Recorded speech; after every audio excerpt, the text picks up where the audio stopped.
नमस्कार। आज शुक्रवार है और 19 तारीख है दिसंबर की। खबरें आज बहुत ज़्यादा हैं और खबरें अच्छी हैं, शहर के हिसाब से भी अच्छी और आपके जानने योग्य खबरें भी हैं। मतलब रोचक खबरें भी है, जानने योग्य खबरें भी। एक तो लंबे समय बाद इंदौर में काला चीता दिखा है, काला तेंदुआ दिखा है। ये मतलब पहला तेंदुआ दिखा है। अभी तक तो ऐसा चल रहा था कि शायद सोशल मीडिया पे किसी ने कालाकारी की होगी या इसे बनाया होगा, पर अब उसकी पुष्टि हो गई कि नहीं, वो सही में दिखा है। वन विभाग के कान खड़े हो गए, वन विभाग की इसकी जानकारी लेने की तैयारी कर रहा है। और तमाम जगह शहर भर में निर्माण कार्यों को लेकर जब भूमि पूजन हुए पड़े हुए हैं और 2-2 महीने 3-3 महीने 1-1 साल होने आ गया, काम चालू नहीं हो पा रहे हैं। इसी प्रकार की बहुत सारी खबरें हैं। आज इंदौर में रिकॉर्ड तापमान पहुंच गया, 4.1 पर आ गया है। मैं सोचता हूं शायद ये 1983 में एक बार आया था और अब मुझे लगता है कि 3.9 का जो टेम्परेचर है वो जाएगा, तो वो उससे पहले आया है। तो आप जो है टेम्परेचर के पीछे खसका, तो हम एक नया रिकॉर्ड बनाएंगे इस रिकॉर्ड के बाद में। इंदौर उज्जैन मेट्रो पे भी बात करेंगे हम। इंदौर उज्जैन मेट्रो पे भी बहुत सारी खबर है। आप खबर कार्यक्रम को आखिर तक देखिए, आपको बहुत सारी नई जानकारी इस बार कार्यक्रम में मिलेगी। शेखर जी शुरू करें अपन। तो हम आज अग्निबाण की खबरों से शुरू कर रहे हैं। अग्निबाण खबरों में कुछ खबरें बहुत अच्छी है जिस पर ध्यान जाना चाहिए। यस, पहले तो हम इस पर बात करते हैं। सारे प्रोजेक्ट सब धरे रहेगा। 1200 करोड़ रुपए हम कान नदी पर खर्च कर चुके हैं। और कान नदी को लेकर पहले पानी दिखने लगा था, फिर आपने फोटो खबरें पड़ी होगी कि मछलियां भी दिखने लगी थी उसमें, फिर पानी इतना साफ दिखने लगा कि लगता है आचमन करने लग जाएंगे लोग थोड़े दिन में। और अब उसकी हालत ये हो गई कि एक बार फिर पूरी कान नदी का पानी इस कदर काला और गंदा दिखने लगा है कि वो साफ सफाई, वो नालों का किनारे हटाना और वो सब जो है अंततः ऐसा लग रहा है कि करोड़ों 1200 करोड़ जाने के बाद भी अब मुझे लगता है 2400 करोड़ और लगना चाहिए इसके अंदर, तो जाके ये कम से कम 3600 करोड़ का प्रोजेक्ट बने, तब जाके हम इसमें उम्मीद कर सकते हैं कि शायद पानी बह जाए। मुझे तो ऐसा लगता है इसकी वजह पानी बहना ही बंद हो जाए या इसके पानी को सीधे बाहर निकाल दिया जाए ताकि जगह का उपयोग होने लगे। क्या बिल्कुल सही कह रहे हैं। अगर आप कह रहे हैं 3600 करोड़ लगना चाहिए, चलो 3600 करोड़ भी शहर लगाने को तैयार है, पर किसकी गारंटी कौन देगा कि कान नदी रहेगी, ना कि कान नदी काली पड़कर जो है खान नदी ना बने। रिवर फ्रंट पर जो किया गया डेवलपमेंट के बावजूद कान नदी की क्या हालत है आप खुद देख सकते हैं। आते जाते इस शहर के मुझे ऐसा लगता है तमाम लोग, कम से कम आधी से ज़्यादा आबादी जो है और जो है कान नदी के आसपास से रोजाना या 2-4 दिन में एक बार तो गुजरती होगी। वो कान नदी की तरफ झलक तो देख लीजिए आप, क्या हालात इस शहर के इस शहर ने इस कान नदी के बना दिए हैं। रिवर फ्रंट की बात तो आप छोड़ ही दीजिए, करोड़ों रुपए लगाने के बाद भी बर्बाद है वो सारे पैसे। और जो शिवाजी मार्केट को यहाँ से हटाना था उसके बदले जो आप नंदलालपुरा में आपने नया मार्केट बनाया, वहां आप दुकानदारों को तक को नहीं शिफ्ट कर पा रहे हैं। और ये वही दुकानदार है जिन्हें आपने खुद ने दुकान किराए से जो है वहां पे कामकाज करने के लिए दी है। आप अपने किराएदारों को हटाने में सक्षम नहीं है, तो दूसरे लोगों की आप क्या उम्मीद कर सकते हैं। सही बात है। इंदौर शहर में जो अधिकारी, इनके भी नाम छपना चाहिए कि जिन लोगों ने इसके कान नदी के अंदर 1200 करोड़ रुपए खर्च कराए, कौन कौन के युग में, कौन कौन से नेताओं के कार्यकाल में कितना रुपया इसमें बहाया गया है जो काला दिखने लगा है। मतलब वहां से चला था जब तो नंबर 1 का था ये, पर इतना बह चुका है कि नंबर 2 में आ गया काला लग लग के। एक खबर बोल अग्निबाण जिससे हम बात कर लेते हैं। खेड रोड की बस्ती में, खेड क्षेत्र की एक बस्ती में ब्लैक पैंथर यानी काले तेंदुओं को देखने की पुष्टि हो चुकी है। इसका एक 12 साल के बच्चे ने वीडियो बनाया था और वो इतना भ्रमित था कि सही बात नहीं बता पा रहा था। लोगों को लगा कि एआई से बना होगा। फिर वन विभाग ने उसकी जांच कराई तो पाया कि नहीं, ये वीडियो बिल्कुल सही बना था, ओरिजिनल बना हुआ था। अब इस मामले में नए सिरे से जांच की जा रही है। मैं सोचता हूँ शायद पहली बार होगा कि इंदौर में ब्लैक पैंथर देखने को मिलेगा। हालांकि जानवरों की गणना का काम चालू हो चुका है, उनकी एसआईआर हो रही है मतलब, और 21 पग बाघ के भी मिले हैं। इसका मतलब बाघ की आहट भी अब इंदौर के आसपास के जंगलों में आ गई है। कोई आश्चर्य की बात नहीं है। तेंदुआ हम लोगों के घरों में देख चुके। ऐसा ना हो कि एक आध दिन रात को शहर के बाहरी क्षेत्र में पता लगे कि कोई शेर भी ढक ढक ढक करता चला आ रहा है और आपने नींद नहीं खुल पाए। तो ध्यान रखिएगा अपने आप को भी। और एक खबर पर हम बात कर लेते हैं जो बेसिक खबर है कि केवल भूमि पूजन लेकिन शुरू नहीं हो रहा सड़क निर्माण का कार्य। यह है कि जंजीरवाला चौराहे से अटल द्वार तक 2-3 महीने हो चुके हैं। इसका बाकायदा पूजन पाठ सब होकर और मार फीता कट गया। महापौर जी भी उत्साह से काटे आए थे जाके, और ऐसा लग रहा था कि अगले 15 दिन में तो रोड का काम चालू होकर आधी सड़क बन जाएगी। अभी तक उस सड़क की हालत इतनी दयनीय हो चुकी है अब कि अब वहाँ गाड़ी निकालने में भी धचके खाना पड़ते हैं। ये एक सड़क की बात नहीं कर रहा हूँ मैं, और भी सड़कें आपको अगले अखबारों में बताऊंगा। कम से कम आज अलग अलग अखबारों में 8 सड़कों का जिक्र है जो बनने के लिए शुरू हुई पर शुरू ही नहीं हो पाई। ऐसी हालत बनी हुई है। क्या बिल्कुल आप सही कह रहे हैं। वे शुरू जो हुई है वो कागजों पर ही शुरू हुई है, या कहते हैं जिस दिन नारियल बधा रहा था उसी दिन शुरू होने की बात कही गई थी। उसके बाद में किसी ने जाके देखा तक नहीं कि ठेकेदार ने काम शुरू क्यों नहीं किया, किसी अफसर ने चिंता नहीं की, किसी नेता ने चिंता नहीं की। जिस सड़क की आप बात कर रहे हैं, जंजीरवाला चौराहे से अटल द्वार तक की जो सड़क है, इस सड़क का भूमि पूजन हुए 2 महीने हो चुके हैं। मास्टर प्लान की एक सड़क है, अब मास्टर प्लान की सड़क बनाने में भूमि पूजन के बाद भी 2-2 महीने बाद काम शुरू नहीं हो रहा। तो आप उम्मीद कर सकते हैं जिन सड़कों को बनाने के लिए केंद्रीय निधि मतलब दिल्ली से पैसा, आपको खास पैसा मिला हुआ है, फंड की दिक्कत नहीं है, उसके बाद भी काम चालू नहीं हो रहे। हालांकि मैं यहाँ आपको एक चीज बता देना चाहता हूँ, इस सड़क पर कई मकान बाधक आ रहे हैं जहां पर राजनीति दखल दे रही हैगी। यह सड़क जो है 2 और 5 नंबर विधानसभा को जोड़ने वाली सड़क हैगी, और यहाँ पर सियासत खूब गरमाई हुई है। कोई हिम्मत नहीं जुटा पा रहा है कि यहाँ के कब्जे हटवाया जाए ताकि ठेकेदार काम शुरू कर पाए। पर ठेकेदार भी काम क्यों नहीं शुरू कर रहा है, इस बात का खुलासा तो होना चाहिए। ठेकेदार को भी सामने आके बताना चाहिए कि उसे कहाँ दिक्कत आ रही है। यही दिक्कत है, बहुत सारी दिक्कत है। कुछ लोगों का कहना है कि 465 करोड़ रुपए आए हुए केंद्र सरकार से इन्हीं सड़कों को लेकर, जो 23 मास्टर प्लान की सड़कें। अब सरकार नगर निगम सोच रही है कि कुछ नहीं किया जाए तो कम से कम ब्याज ही खाता रहा जाए, इसलिए इसके ब्याज के कारण उनकी गाड़ी भी चल रही, तो कुछ तो आ ही रहा है उनके पास में जो पैसा जमा हुआ है। अब हम प्रभात खंड खबर की बात कर लेते हैं। प्रभात खंड खबर में एक खबर है जिस पर हम बात करना चाहते हैं। यस, नक्शा रद्द हुए हैं। हमने कल क्षमा चाहेंगे, कल आपका प्रोग्राम नहीं दे पाए, तकनीकी खामियों के कारण हम प्रोग्राम तो नहीं बना पाए थे। कल एक बड़ा मामला हुआ था कि जो अनूप टाकीज वाले रोड से आगे चलकर जो रास्ता किधर निकलेगा, ये भमोरी प्लाजा जाने वाला रास्ता था, वो मास्टर प्लान की सड़क, वो 100 फीट की सड़क थी।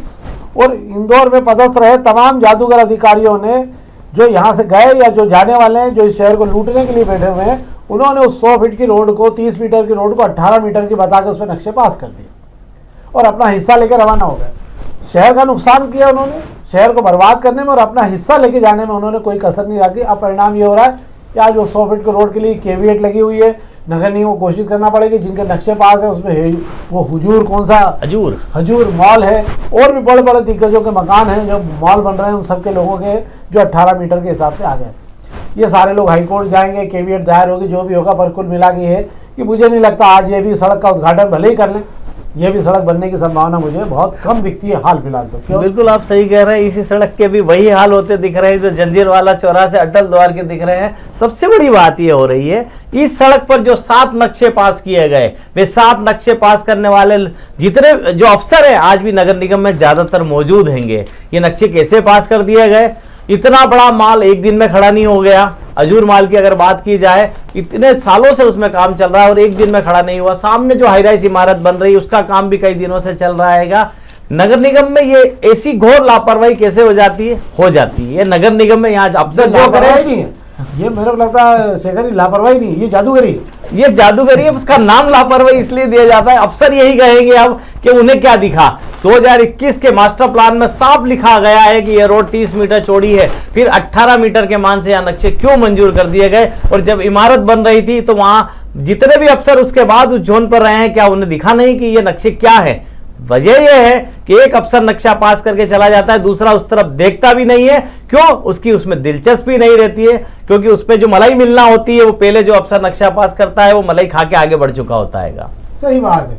मुझे लगता है इन सबके नाम भी वहाँ होर्डिंग पर टंगना चाहिए, जिन अधिकारियों ने साइन करके, ताकि जरूरत पड़ने में लोगों को मालूम पड़े कि ये भ्रष्ट अफसर है जिनसे 2 नंबर के काम आप करवा सकते हैं। इस बात को बहुत मजबूरी में ये सब सारे विचार यहाँ बोलना पड़ते हैं। ये शहर हमारा है और इस शहर की बर्बादी होती हुई हम और आप ही देख रहे हैं, पर आवाज़ कौन बोले? आवाज़ कोई निकालेगा नहीं, किसी को तो आवाज़ उठानी ही पड़ेगी, नहीं तो ये रोडें छोटी होती चली जाएगी। एक और खबर है, निश्चित रूप से सबके जानने योग्य कि बहुत बार हम धार्मिक अंधाकरण के कारण किसी पे कुछ भी आरोप लगा देते हैं और एक लड़ाई उसे लड़नी पड़ती है कोर्ट और अदालतों में, और उसके बाद में जो बरी होता है, पर एक दाग लगा हुआ जो रहता है वो हमेशा उसको चुभता रहता है। ऐसा ही मामला हुआ था। एक प्रोफेसर है जिनको धार्मिक कट्टरता के आरोप में प्राचार्य के पद से हटा दिया गया। 3 साल पहले सरकारी न्यू लॉ कॉलेज में पूर्व प्रिंसिपल इमामुर रहमान, इन पर यह लगाया था कि जो उन्होंने किताबें खरीदी है, जो लाइब्रेरी में जो किताबें आना थी, उन किताबों के अंदर जो पाया गया उसके अंदर कुछ मुस्लिम से जुड़ा हुआ मामला भी पाया गया था। जबकि उनका कहना था कि प्राचार्य कभी लाइब्रेरी में आने वाली किताबों को देखते नहीं है, पर इसके बाद भी कोई सुनवाई नहीं, खूब हंगामा मचा हुआ था और आखिरी में अंततः उनको कल को अदालत ने बरी किया। उच्च शिक्षा विभाग ने जांच के बाद में जो हरी झंडी थी तो उसको लेकर मामला खत्म हुआ और ये आरोप खारिज हो गए सारे के सारे। दुखद स्थिति ये होती है कि आप जब किसी पे आरोप लगाते हैं उसके बाद में उस आदमी के साथ में जो खिलवाड़ होता है वो बड़ा दुखद होता है। धर्म के प्रति आधार होना, धर्म के प्रति आपका विश्वास होना अलग बात है, पर किसी दूसरे के धर्म के आधार पर किसी का जबरदस्ती के कारण उसको फंसाना, ये कोई संवैधानिक वो नहीं है इस देश में, ये अच्छी बात भी नहीं है। अब हम पत्रिका खबर की बात कर रहे थे, पत्रिका की एक खबर पर हम बात करेंगे। ये नर्मदा के चौथे चरण का काम आज से वो शुरू हो रहा है। ठेकेदार को काम दिया गया, पुराना टेंडर कैंसिल कर दिया गया। 465 करोड़ का ये काम था नगर इसमें। नर्मदा के चौथे चरण की जितनी ज़रूरत है, मुझे ऐसा लगता है कि इस शहर के तालाबों को ज़्यादा बेहतर करने की भी ज़रूरत है। क्यों? उसका कारण है कि नर्मदा पर जितना पैसा खर्च हो रहा है, उससे कहीं कम पैसों पर हम हमारे तालाबों को और ज़्यादा ताकतवर बना सकते हैं, जो इस शहर में कम से कम आपातकालीन स्थिति में 10 से 15 दिन स्वयं इस शहर को पानी पुराने के लिए तैयार हो जाए। आज भी नगर निगम के पास ऐसी कोई व्यवस्था नहीं है कि अगर 4 दिन नर्मदा का पानी हिल जाए तो हम इस पानी शहर के पानी की व्यवस्था कहाँ से करेंगे? सब बोरिंग और सब खंगाल डालेंगे। और मुझे ऐसा लगता है कि हमें अपने तालाबों में और जान फूंकनी चाहिए। कुछ तालाबों का और विस्तार होना चाहिए, कुछ नए तालाबों के लिए कोशिश करना चाहिए, ताकि उन तालाबों से इस शहर को आपातकालीन स्थिति में बेहतर पानी दे सकें। क्या जी बिल्कुल आप सही कह रहे हैं। बात की जा रही थी नर्मदा के चौथे चरण को, मतलब नर्मदा जी को लाने की चौथी बार तैयारी हो रही है। और नर्मदा की जो लाइन बिछाने के लिए 4 पैकेज तैयार किए गए। एक पैकेज जो तैयार किया गया था वाचू पॉइंट से लेकर इंदौर तक जो लाइन बिछनी थी, वो 424 करोड़ रुपए का काम है। इसके लिए टेंडर निकाल दिया गया था। सबसे बड़ी बात यह है कि इस टेंडर प्रक्रिया में वो ठेकेदार शामिल हो गया जिसे स्मार्ट सिटी पहले ही ब्लैक लिस्टेड घोषित कर चुकी है। ब्लैक लिस्टेड मतलब स्मार्ट सिटी का घटिया काम करने की वजह से इस कंपनी को जो स्मार्ट सिटी ने इस लायक नहीं समझा था कि वो आगे किसी भी तरह का काम नगर निगम में करे, पर कंपनी ने जादूगरी दिखाते हुए टेंडर प्रक्रिया में हिस्सेदारी कर ली और टेंडर हासिल करने की कोशिश भी कर ली। इसी टेंडर को रोकने के लिए जो है उस टेंडर को रोका गया, ठेकेदार के हाथ में काम ना जाए। उसके बाद दोबारा टेंडर निकाला गया है, जिसकी प्रक्रिया को लेकर यह खबर दी गई है। अब हम दोपहर की खबरों की बात कर लेते हैं। दोपहर के पहले पेज की खबरों की बात कर लेता हूं मैं। एक तो आज तापमान 4.1 डिग्री रहा है, यह सबसे न्यूनतम तापमान है। और 36 साल 1983 में 3.9 रहा था, और 1962 के लगभग 4.1 रहा था, और 1936 में 1.1 डिग्री तापमान रहा है। लगातार पर तापमान का वेरिएशन बड़ा जबरदस्त हो रहा है कि रात को 4.1 के लगभग जा रहा है, तो सवेरे 26-24 के लगभग जा रहा है तापमान। और यही जो दोनों के बीच का अंतर है, वो आदमी को असामान्य बनाने की स्थिति बना रहा है। इसलिए हमारा आपसे फिर आग्रह है, कृपा करके अपने स्वास्थ्य का विशेष रूप से ध्यान रखें, और विशेष रूप से जो है इस बात की कोशिश करें कि दोनों तापमान के बीच अपने आप को बैलेंस बना करें। जी बिल्कुल आप सही कह रहे हैं। 24 डिग्री का अंतर आ रहेगा। अगर आप सुबह अर्ली मॉर्निंग में अगर निकल रहे हैं या महसूस कर रहे हैं तो आपको काफ़ी ठंड का एहसास हो रहा है। यही अगर दोपहर तक अगर आप जा रहे हैं, दोपहर में 2-4 घंटे बाद ही आप देख रहे हैं इतनी कड़ाके की धूप आपको ला रही है। ऐसे में जो इतना अंतर है, शरीर उसके लिए तैयार है कि नहीं, ये आपको देखना होगा। इसलिए आप कोशिश करें कि जब ठंडक हो तब ठंडक में आप गर्म कपड़े पहने, और जब आप बाहर निकलने की कोशिश कर रहे हो तो एकदम तिलतिलाती धूप में ना निकले। आपको जितनी जरूरत है उतना ही आप निकले। एक और खबर है, हमने आपको कल बताया था, अमेरिका में एपस्टीन फाइल्स का लेकर बड़ा हल्ला मचा हुआ है। ये एपस्टीन कौन है? ये यौन कारोबारी थे। ये बड़ा सेक्स का इनका बड़ा जबरदस्त कारोबार था। वो दुनिया भर के तमाम बड़े बड़े दिग्गजों और इज्जतदार लोगों को जो है ये अपने वहाँ एक चढ़ागाह बना रखा था। उस पर लाकर जो है ये उनको वहाँ पे ऐश और अय्याशी कराया करते थे। भारत के भी कई लोगों के नाम इस एपस्टीन, जो जेफरी एपस्टीन की फाइल है उसमें है। आज रात को फाइल जारी होने वाली है, पर उसके पहले ही डेमोक्रेटिक पार्टी जो है, मतलब जो रिपब्लिकन पार्टी ट्रम्प की और डेमोक्रेटिक पार्टी जो है दूसरी है, उन्होंने 80 फोटो के लगभग और नए जारी कर दिए। जो 80 फोटो जारी किए हैं उसके अंदर बिल गेट्स का है, तमाम महिलाओं के फोटो हैं। महिलाओं के चेहरों पे थोड़ी काली पोती गई, ब्लर कर दिया गया, मतलब क्योंकि ये सारा डिपार्टमेंट ऑफ जस्टिस जारी कर रहा था, एक एक फोटो के साथ देख के जारी कर रहे होंगे। बहुत सारे लोगों के इसमें फोटो में, बहुत सारे लोगों के जो राजदूत रहे अमेरिका में, भारत के जो राजदूत अमेरिका में रहे, ये सारे लोगों के नाम लगभग उसमें बहुत सारे लोगों के नाम मिलने की तैयारी दिख रही है। कल आज रात के बाद, आज भारत का समय खत्म होगा, कल वहाँ सवेरा होगा, बहुत सारे चेहरे एक्सपोज होना शुरू हो जाएंगे। इसमें बहुत सारी महिलाओं की नग्न फोटो हैं, बहुत सारी महिलाओं का जो मेल है जिसपे बता रही कि रशिया से मैंने आपको इतनी लड़कियां भेजी, $1000 के हिसाब से इनको पेमेंट लगेगा। जो लड़कियां यूरोप से लाई जा रही उनके रेट अलग है, कुछ अन्य देशों से जो लड़कियां वहाँ पहुंची, उन सब के मामलों को लेकर बहुत बड़ी एक अपने आप में पूरा एक ग्रंथ लिखा जा सकता है। इतना बड़ा हो गया कि इतना बड़ा मामला हो जाएगा ये कि आगे पीछे पूरी इसके अंदर सारे चिट्ठे मिलेंगे और शहर दुनिया भर के तमाम इज्जतदार लोगों के चेहरे भी आपको इसमें देखने को मिल सकते हैं। एक और खबर पर हम बात कर लेते हैं, तो जानकारी आपको देना थी, मैंने दे दी। एक खबर पर और हम बात कर लेते हैं, वो खबर ये है कि इंदौर और उज्जैन के बीच मेट्रो कॉरिडोर जो है पूरी तरह एलिवेटेड होगा। इसका वेब से फाइनल हो गया है और ये सिंहस्थ 2028 में अब चलने की इसकी संभावना बिल्कुल भी नहीं है।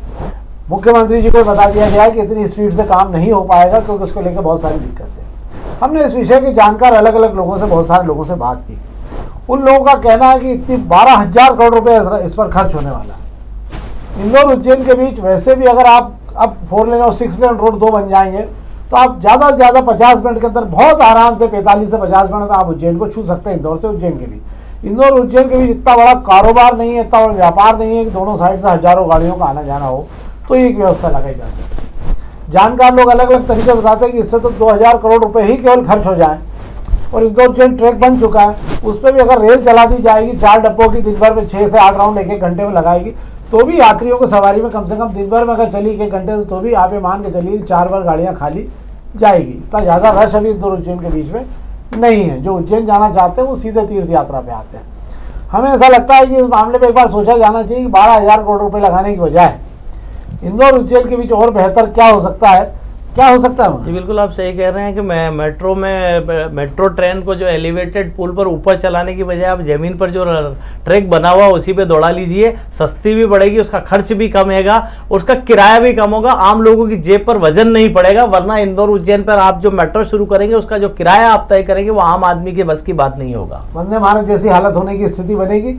ये बहुत महंगी कास्ट में 12,000 करोड़ रुपए का आप मान लीजिए 6 साल से कम लगेंगे नहीं इसको बनने का। जो मेट्रो के जो इंजीनियर, जानकार इंजीनियर, उनका कहना है कि पहले तो इंदौर की मामला निपटे, उसके बाद में ये प्रक्रिया शुरू होगी। तो इंदौर उज्जैन के बीच की जो प्रक्रिया उस पर कम से कम 5 से 6 साल आपको लग जाएंगे। तो हमारा तो आग्रह है, हम आपको केवल आग्रह करना चाहते हैं कि इस मामले पर एक बार और विचार किया जाना चाहिए और अगर हो सके तो मोनो रेल चलाने का प्रस्ताव भी है उस पर। अगर आप चाहो तो मोनो रेल भी इसी जो आपकी सड़क बन रही है उसी में एक ट्रैक बना के मोनो रेल का भी आप डाल सकते हैं। कम पैसों में ज़्यादा बेहतर काम भी हो सकेगा क्योंकि 40 मिनट पहुंचे आदमी उज्जैन या 60 मिनट पहुंचे, कोई बहुत ज़्यादा अंतर काम में नहीं पड़ने वाला है जिन लोगों का है। क्या जी बिल्कुल आप सही कह रहे हैं। इससे अच्छा कोई रास्ता मुझे भी नहीं दिखता है। मोनो रेल चला दो या डेमो चला दो, डेमो ट्रेन 2 और बढ़ा दीजिए आप इंदौर से उज्जैन के बीच। आपको लगता है सीएस में लोड बढ़ना है तो आप सीएस के अंदर जो डेमो चला दो। और वैसे भी आपको मैं इतना बता दूं कि जब भी सीएस आता है कि स्पेशल ट्रेन इंदौर उज्जैन के बीच में चलती आई है, कोई नई बात है। चला दो आप, ये सब 40-45 मिनट में आपको उज्जैन छोड़ ही रही है ना। हम तो 12,000 करोड़ रुपए आप समझ लीजिए क्या हो सकता है। 12,000 करोड़ में इंदौर शहर के कम से कम 15 पुल बन सकते हैं। उज्जैन और इंदौर के बीच में जितने पुल हैं वो सब 6 लेन हो सकते हैं। और वैसे भी जिनको जल्दी उज्जैन पहुंचने की जल्दी, उनके लिए आपने हेलीकॉप्टर शुरू कर ही दिया है, तो हेलीकॉप्टर का खर्च भी उठा सकते हैं। जहाँ जो स्वाभाविक बात है ये सब करने के लिए हम तो आग्रह कर सकते हैं, बाकी तो सब हमारा ये है। अब हमारा आपसे आग्रह, ये कार्यक्रम कृपा करके अपने मित्रों तक जरूर दें, हमारी लिंक उनको डालें। ये कार्यक्रम अधिक बहुत लोकप्रिय हो रहा है, आप लोगों के सहयोग से हम इसको कहीं पहुँचा पाए हैं। हम 30 लाख व्यूअर्स के लगभग पहुंच रहे हैं, ये हमारे लिए बहुत बड़ी बात है और इसके लिए आपका सहयोग मिला, आप बहुत दिल से आभारी भी हैं आपके। हम चाहेंगे कि आप इसे और अधिक से अधिक लोगों तक पहुंचाएं। ये शहर की समस्याओं और शहर की आवाज़ उठाने वाला भी एक कार्यक्रम है। हम चाहते हैं कि ये आवाज़ आम आदमी की आवाज़ भी बने, आम शहरी की आवाज़ बने, आम इंदौरी की आवाज़ बने। इसीलिए हम इस कार्यक्रम को और बेहतर बनाने को चाहते हैं, पर बिना आपके सहयोग के संभव नहीं होगा। कृपया आपने सुझाव भी आप चाहें तो हमको लिंक बॉक्स में दे सकते हैं। बहुत बहुत धन्यवाद।